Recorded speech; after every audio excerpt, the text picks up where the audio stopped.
Jeg hedder Kirsten Ise Andersen og er privatpraktiserende sundhedsplejerske i min virksomhed Working with Baby.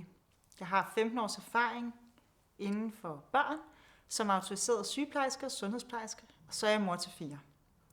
Denne video handler om overgangen til skemaet. Hvordan hjælper I jeres barn bedst i gang? Hvornår det er klar? Og hvordan griber I det an? Et barn er typisk klar til at gå i gang med overgangskosten fra de mellem 4 til 6 måneder. Hvis ens barn trives godt på amningen, kan man vente til barnet er 6 måneder. Men mange børn begynder at vise interesse lidt før. Det er vigtigt, at man ikke starter på overgangskosten før de 4 måneder, fordi barnets mave-tarm-system skal være klar til at kunne tage imod maden. Et barn vil typisk vise, at det er klar til at gå i gang med overgangskost, når det begynder at vise interesse for jeres mad. Det vil sige, at jeres barn vil begynde at sidde og følge jeres gaffel, når den bliver taget til munden. Barnet vil begynde at åbne munden, kigge efter maden. Barnet vil måske også begynde at savle og række ud efter maden. Det er vigtigt, at man fanger barnet på det tidspunkt, hvor det begynder at vise interesse for maden. Og det gør man ved at give det små smagsprøver til at starte med. Hvis man starter med at give sit barn overgangskost før de 6 måneder, vil det typisk være sådan, at man har en lidt længere overgangsperiode.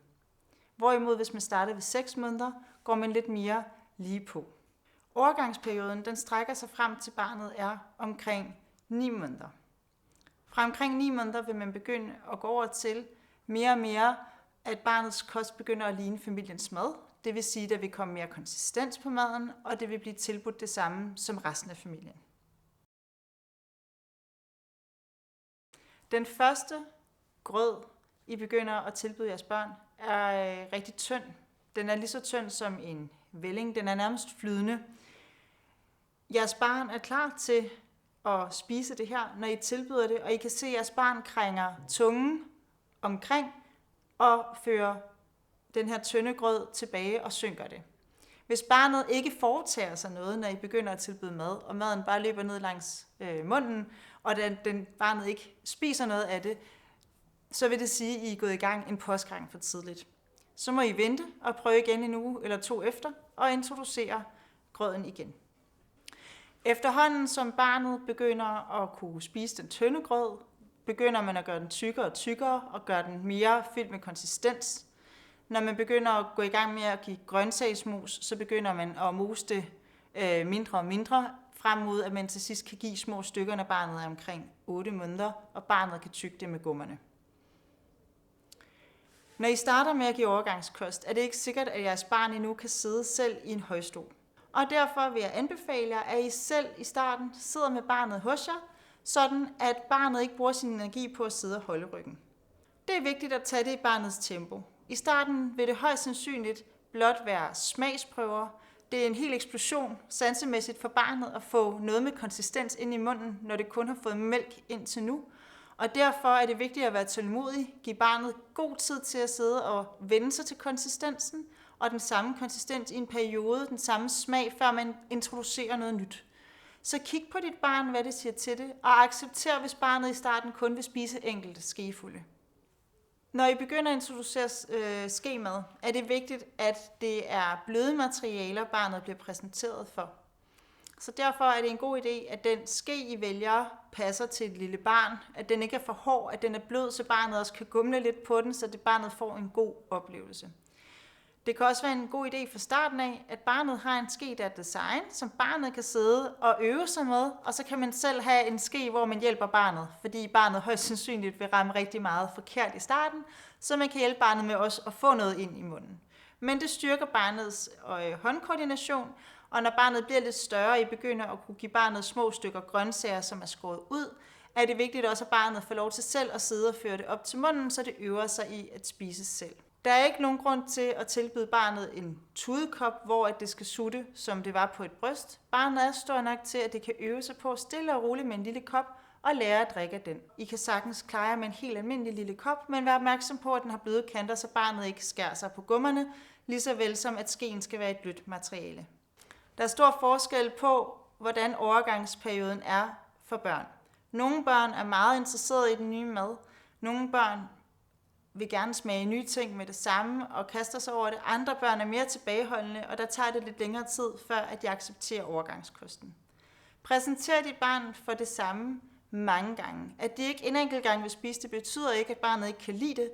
Det betyder blot, at barnet har brug for at smage det igen og igen.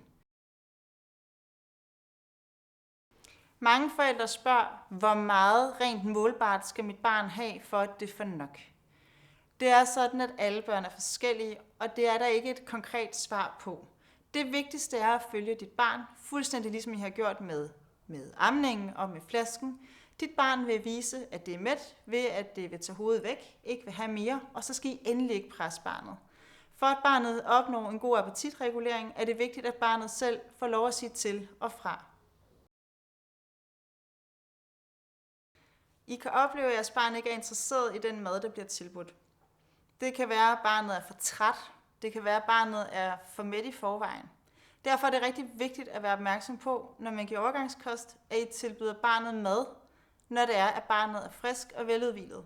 Så hvor man måske før ville lege og lave en masse andet først, når barnet vågnede for lur, og først tilbyde maden, lige inden barnet skulle ud og sove igen, kan det være, at I skal bytte lidt om på jeres rytme og tilbyde maden, når barnet lige er vågnet og er frisk og klar på at udforske noget nyt.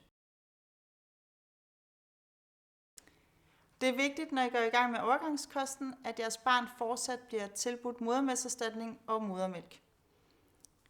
I tilfører den til grøden og til mosen sammen med en klat fedtstof, så I sikrer jer, at barnets kost bliver energitæt nok, da barnet spiser ganske små mængder. Den danske Sundhedsstyrelse anbefaler, at man fortsætter med at give modermælk eller modermælkserstatning frem til barnet er 1 år. Måltidet er en mulighed for, at I som familie kan være sammen. Det er rigtig vigtigt, at I spiser sammen med jeres barn, helt fra det starter med overgangskosten, så barnet fornemmer, hvordan at den er en del af det fællesskab, I har derhjemme. Det er vigtigt, at der er en god og afslappet stemning ved middagsbordet, hvor der ikke er for meget fokus på, hvor meget barnet spiser, men mere på det legende element og det spændende i at prøve nogle nye ting sammen. Det er en spændende tid, I går i møde nu, hvor jeres barn skal til at spise fast føde og gå fra mælk til familiens mad. Jeg håber, I kunne bruge nogle af de her gode råd til, hvornår jeres barn er klar, så I ved, hvornår I kan gå i gang med jeres overgang til familiens mad.